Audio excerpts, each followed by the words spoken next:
George Kilpatrick, Inspiration for the Nation, celebrating people we feel good about. We got two brothers in the house, entrepreneurs in the community, and they are putting their money where their mouth is, investing in the community. First of all, we have Eli Smith. He is the president, CEO of three companies: E. Smith Contractors LLC, SGTR LLC, and Total Medical Administrative Services. And also joining us is Emmanuel Henderson III, better known as Emo. I know him as Guy, but I don't know where that goes into all of that. But that's what I call him. But I guess he's Emo now because Emo and Emo, right? Well, does it matter, Emo, what it is? It doesn't matter as long as you call me. I'm All good with right, it. all right. JHP Industrial Supply, and I do have to say that Emo has a legacy from his grandfather, who was an activist. He used to call me on my Sunday morning show and say, "Mr. Gilbert, let me just tell you this." So I loved when your grandfather used to call, and you laughing because you know it's true. And he did not hold his tongue, and he says, "You got this all wrong. Let me tell you why." That was grandfather. And then of course when I was at City Hall years ago as part of the MBE program, and of course work with your dad through that and the Minority Economic Development Council and the Minority Contractors Association and all of those things. And now here you are. So actually what I think is impressive about you guys, the idea, see, I just did it, right? The idea of legacy and building in our community, and there you're one of the few who can say that, right? Um, I know, if you go back in history and the history with my dad, this Yeah. was one of the things that he wanted to have in this community, that us putting our money where our mouth was. And of course, back in those days, George, you knew the access to capital wasn't Right. there. Right. Right. And now that we have different people coming together, of course, the stereotype is that we can never work together. Right. Uh, we decided to put that to bed, and this is how we came together. And my father always wanted to have a light manufacturing plant in this community where we did it ourselves, and hopefully with this project we can make that fruition come true. Yeah, I got off talking about Emo and his legacy in the community. Eric Simmons is another family legacy, and there's others, other family legacies, but you don't hear as much about that. So that's why we have this show. So the reason why you guys are here today is because we want to talk about, and Eli will talk about your business. You and I used to be neighbors down at the Southside Innovation Center, and I remember you were doing asbestos removal then, and I remember you just talking about how you're building, and I remember you saying, "Yeah, things are really starting to pick up, and we're getting some business, and now look, right." And so you are together doing a project called Salina First. It's a development right there in the South Side, across the street from the old Coin Textile Laundry, right there at the corner of Tallman Street and South Salina Street in Syracuse, and what that's going to mean for our community. So, Eli, let me start with you. How did this all come together? Well, you got to go back probably 15, 20 years ago for me, back when I was dreaming and talking to my father and understanding and trying to understand how generational wealth starts, right? And I didn't know how I was going to get there because at that time I was living in an apartment and I always wanted and envisioned, how we always think about, man, it'd be nice to own a skyscraper. It'd be nice to see these big buildings when you go to New York City. And you always wonder, how did they get that? How can that ever happen? How come it never happens for us in our community? So when I started in business, I'll give you the short story. And George, thank you for having us. When I started in business, Emmanuel Henderson, who is still a mentor to me to this day, actually helped me get my first major project when after I started from Sogon trash removal and just clean out attics and basements. He That's helped me what it get was my called. Yeah. Okay. yeah, So gone. yeah, Yeah. Yeah. so gone. And he introduced me to a developer here locally in Syracuse, and I did my first major project up in Watertown. And so Emo and I go back, kindred spirits. He's a brother to me. He's a mentor to me. And what happened, fast forwarding from there, I went through an event through Goldman Sachs, which is called the 10KSB, where Goldman Sachs gets the top businesses, leaders from all over the country. And I went to Babson. I was accepted. And when I was there, I met with a developer who was our partner named Gail Monteplaisir. And Gail owns and develops condos down in Washington, D.C. And I was like, Gail, how do you do that? Like, I'm in construction. She was in construction, but she was one step above me in regards to the construction world. She was a developer. And I said, Gail, please tell me, how can we do this? And she was talking about how she bought a half an acre of land in D.C. It'll cost her like $5 or $6 million. And I said, shoot, you come to Syracuse, you can buy a building for like $75,000. She was like, no way. I said, listen, you got to come to Syracuse. I got to introduce you to Syracuse and what's happening in the 315. So she came up there with, her husband, Norman, and, I brought Emmanuel around, and we started driving around downtown Syracuse and looking at different sites. And then this is how Salina First was born, because she saw opportunity. Emmanuel also saw the same vision, and we just all came together, and the synergy started, and we were just like, how can we make Syracuse better? So that's a short story of how Salina First came about. And Emo, what was the vision? It was simple. It was simple for me. It was, to get people together that had like-minded attitudes and was ready to put money into the neighborhood. So the people in the neighborhood could see that we invest in our own money and investing in ourselves. And that was just the plain and simple of it. Mm-hmm. For me, this project took a little bit longer than we expected, but COVID hit and a lot of things tanked and a lot of things didn't happen. So it's taken us a little bit longer. But at the end of the day, George, getting it done and getting it done right is the strategy. So we can look at not just Salina First, we can have Salina 9, Salina 10, and go on and be in that realm where people can understand that we do have people of color in this community that put their money where their mouth is. And that's just as simple for me. So what is the project? The project is like 2,300 square foot property. We're going to have residential 6 units, retail space, light manufacturing. All the things that a community needs. And the best thing about this, George, it's not going to be Salina's first project. It's going to be a community project. That's what people got to look at. So they can hear me talking and they can hear him talking, because the building says Salina First. This is the community building, because the community has to take care of this, not just Salina First. So what's the timetable for the building to get up, and how many jobs? I'm sure that's always the question. How many jobs it's going to create? What's the timetable? Well, the timetable, we was hoping to have the piles in the ground now. Right. Because of COVID, definitely next spring we're going to have it in the ground, and it's going to probably 2021 that we'll have that up and running. Jobs, we don't worry about it, because we got businesses that already are ready to expand with just us right here. Not talking about the residential, not talking about the maintenance that's going to happen, not talking about the retail that's going to happen. So I'm not going to tell you there's going to be 100 jobs, but I know people in this community are going to have jobs at that building and be able to walk to work to get what they need. And if you work in your community, you're going to spend that money in your community. That's the end game.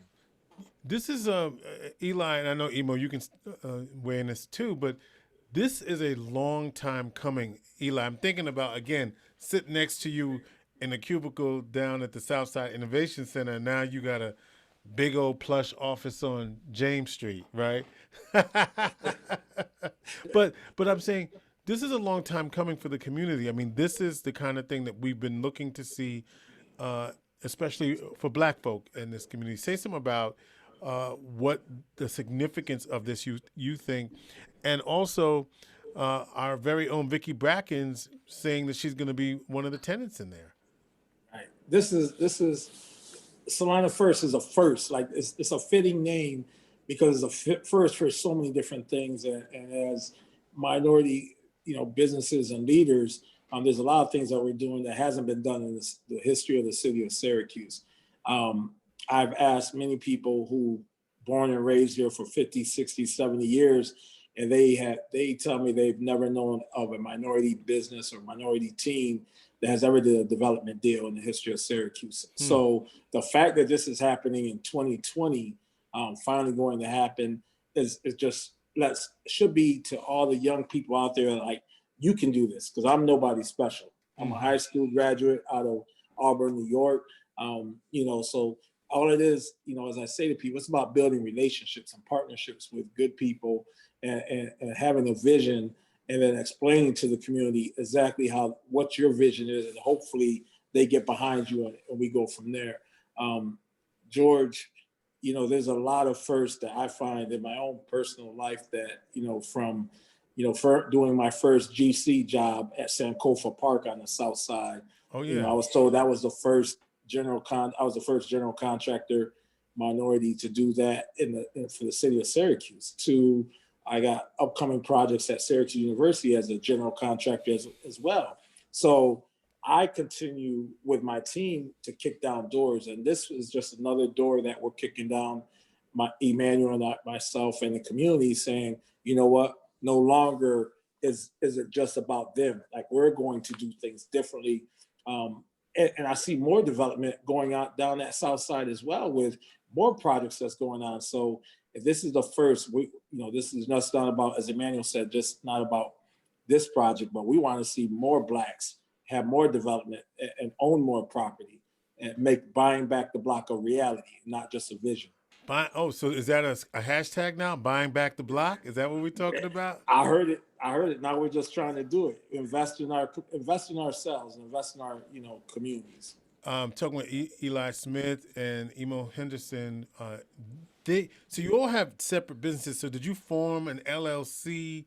What did you do to make your partnership? Because Eli, you got 3 businesses, and Guy, you have. I keep saying Guy. That's what I was introduced to him as. But you've got a JHP Industrial Supply. So, and then there's Gail in her piece of this. Did y'all form something else for all of y'all to do business together, or how does this work? Yeah, we had to form a LLC. Salina First is our LLC. Okay. We're just managing partners of that LLC. Because we have separate and distinguished businesses, we had to create that. That's just the reality of it. And does that mean then, from an investor, do you have to invest? Like, because we're managing partners, that means I put in this, you put in that, or is that's how that works? I'm just trying to figure out how it works, because that's exactly how it works, George. Yeah. That's exactly how it works. And so Vicky Bracken's big deal, right? How significant Incredible. is that? Yeah. So that's another first. So our anchor tenant is going to be the leader, Miss Vicky Brackens, who knows financial literacy up and down and has done so much in our community all the way up and down the East Coast. So to be able to land Miss Brackens and have her come into this project is huge for us, right? Strong Black woman doing so much, and we're just excited to have her be a part of this. Did you have to do some convincing? Did you woo her? Did you reach out to her? Who sold it? Who pitched the deal? She sold us. Let's put it that way, George. I know that's right. Yeah. I can believe it too, just like that too. I can believe that. I can believe it. Inside story. Very, very intelligent person. Yeah. When she came to the table, it was a no-brainer. It was a no-brainer to us. Happy to partner with her. Have we turned? I don't want to say turn the corner, because back in the day, and again, I don't know how much things have changed, and this is why you're here to help us, but there was this issue of access to capital in the community, which limited the opportunities, Eli, for people to be GCs, general contractors, in the communities. So have we turned the corner in terms of our ability to have a vision, to execute it, and not see finance as a barrier based on the ability to uh, build relationships that matter? And why is that different than what it was back in the day, even when your dad was out here? I think right now we got we got people in positions and places in banks. Calvin Quarters has been extremely helpful He's lighting the fire, isn't he? in turning the corner. So you know, if we had those positions back in the '80s when my dad was around, Mm-hmm. I think we could have turned that corner a lot sooner. Mm-hmm. You know, but sometimes it takes a long time for us to turn corners in things and people's mindset to change. So I think them starting to see us spending our own money in our own communities started changing some of those mindsets, and people started pushing. So hey, maybe if they did have this capital, that this dream could be a reality. And I think that's just what it is right now. It's a reality because people didn't think that people was going to invest in their own community, especially people of color. You Mm-hmm. know, You, it's the little train that could. You you know, know, y- y- I think go ahead, Eli. I always say social change can't happen without economic change, right? Mm-hmm. And one can't happen without the other. Um, my father was in business for many years, same as Mr. Henderson's. I look at the current climate of what we're living in. I think we always invested in our community, but we were always kept away from the access to capital that we really needed to turn the corner. Mm-hmm. We're getting closer to that. Are we there yet? No, right? We're still deprived of different healthcare, education. But I see locally here, as Emmanuel just said, the things that Pathfinder Bank is doing, Key Bank is doing, the way they're trying to be community partners for so many different organizations is really, I see that they really want to help us now more than ever. They understand that we are a viable, team. We're viable partners in the community, and they're reaching out to us. And it's nice to be able to say, D&I, diversity and inclusion, is not just a term, but for some of these organizations and community banks, they really believe in D&I. So a year from now, there'll be a building over there, a complex. Yes, absolutely, yes, 100%. This is I'm thinking about opportunities for people.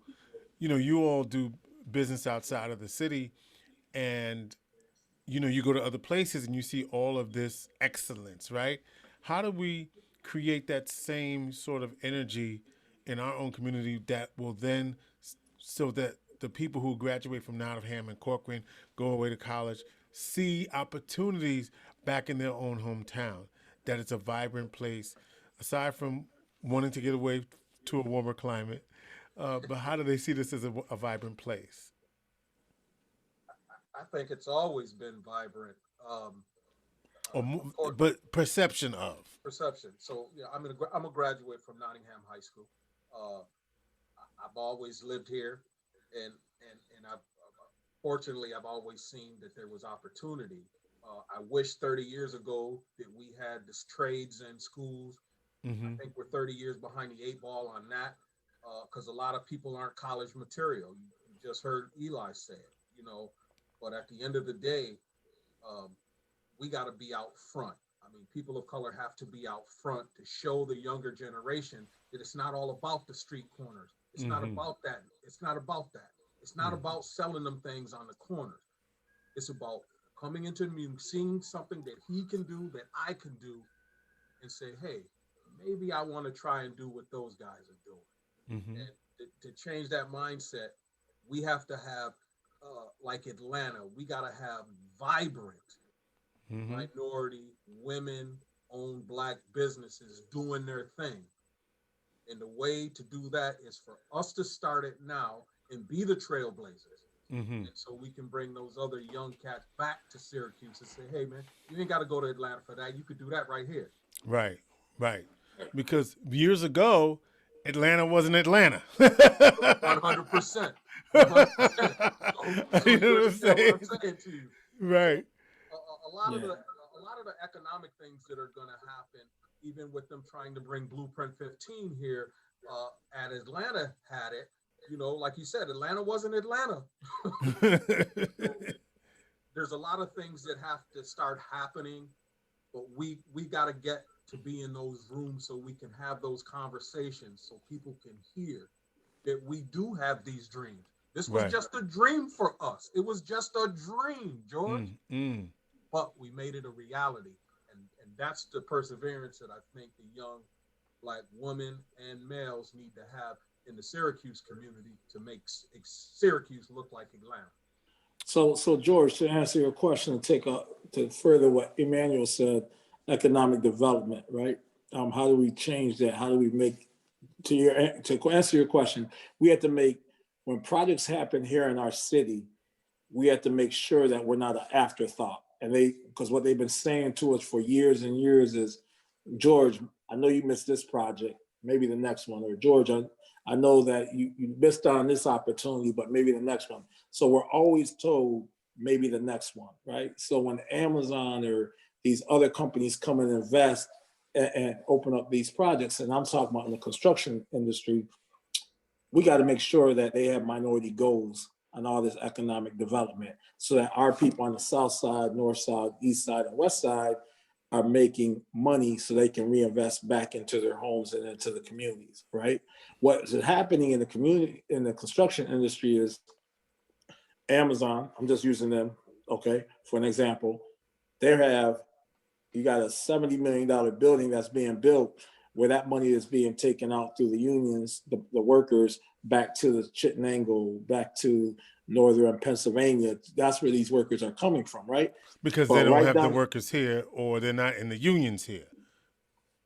there's workers here. There's companies here that are viable that can do the work. The George Right. Pearsons and the Dante Jones, right? But we're not given opportunities because they are not being told that by our current administration that, listen, you need to have some MBE goals. You want to come invest in Onondaga County, make sure that there's some minority companies on your, or woman-owned businesses that's on your project, right? If we're an afterthought, they don't know that, right? If they're able to come here and get the tax breaks, this is just a bigger conversation, right? Now I hope that adds some, some context to your question, but we really need to make sure that legislation wise, these companies that come in this city make sure that they have minority goals on every single one of their economic development projects. Lastly, both of you said that your parents were entrepreneurs. Your mom a physician guy. Talk to me about that, having that in your DNA, and the impact of that, and how you hope to pass that on as well. Anything that I was taught to do it well. Anything you invest in, do it well. And that was just the meal of the day, sort of speak. Yeah. George, when Dad ran the business, I had to sit in the corner over here. I didn't play Pop Warner football because that wasn't in my DNA. Business was. The insight of knowing how to maneuver, how to get, how to do, and all of those things that they instilled in me, I try to instill in every single meeting that I go into. Right. Success. And we can't take anything less. So when you say, what was I taught? I was taught to be a business person. And nothing else. To succeed in whatever you try to do, make sure you do it and do it well. Eli, anything? Yeah, my father was a ninth grade high school dropout hard worker. That's what he was. He was just a hard worker that took care of his family. I remember sitting in board meetings with my father, and a couple of them, they'll be like, Jim, this project is worth $10,000 for your scope of work, or this one's worth $20,000. I remember my dad would slide that piece of paper back across the table and say, no, I'm not taking this. You tell me what this scope of work is worth. I didn't do the takeoff on this. So at an early age, sitting with my father in these board meetings, he taught me the value of understanding business and knowing what the work, the contract value, and making sure that I did not allow someone else to dictate what I was supposed to make. So, I carry that now in every board meeting and every contract negotiation that I go through with different companies, right? And just because what happens in our community, sometimes if somebody gives you $1, you think you're supposed to take that dollar, but not all dollars are good dollars, right? Right. Not all contracts are good contracts, because a contract is always going to benefit that person who gave you that contract first. It's going to protect and shield them. It ain't for your best interest, it's for their best interest. And my dad taught me that by watching him in many, many board meetings and watching him in many different areas when he was going through the many years in business that he did. Last word for you, Emo. George, I also wanted to mention too, you can consistently see a lot of development going on in this community. A lot of people don't invest in the secondary tertiary markets like our community. 30 to 40% of minority people live in this community, but people don't invest in our tradition. They already invest in the primary markets, and that gets the headline. We got to start having investors start investing in the secondary markets so we can uplift this community, so we can have those things that DeWitt have, that Skinny Atlas has, all of those things. We want those good things too, and our community wants them too. But we got to start getting people to start investing in this tertiary, secondary markets so we can thrive as a community and as a people also. That's Emo Henderson III, CEO, JHP Industrial Supply Company, and also Eli Smith, E. Smith Contractors, LLC, SGTR, LLC, and Total Medical Administrative Services. And they are the managing partners of Salina First, a new development happening in the city where there'll be light manufacturing, office space, and apartments on the south side of Syracuse, a brand new development. Gentlemen, we wish you well, and continue to update us on the progress of this development. And I know that our audience has been blessed by listening to you. Thank you so much for being on the program. Thank you, George. Appreciate it. Inspiration for the nation.